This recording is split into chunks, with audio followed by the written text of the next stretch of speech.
While employers across the country face significant challenges amid the Great Resignation, employees are not seeing a clear path for career advancement.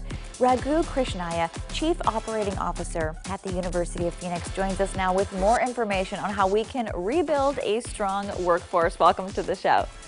So we surveyed several thousand people throughout the country. And what we found on the positive side is that in the long-term basis, nearly 80% felt very positive about the future of their careers. But in the near term, majority of Americans were not as optimistic. About 52% felt that they were replaceable in their job position, and about 40% were worried about losing their jobs today. And a big reason and driver behind this is that they felt they were not as skilled as they need to be for the current job and the jobs of the future. I think employees can always view learning as part of their job. If they view it as something that they do every day versus something they do once in a while, it'll make a big difference.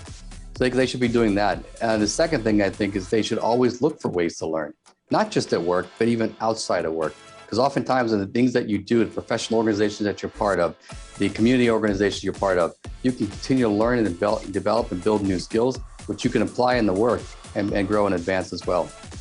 Well, for more information, go to phoenix.edu, as well as some more about the research that we did, phoenix.edu/Career Institute.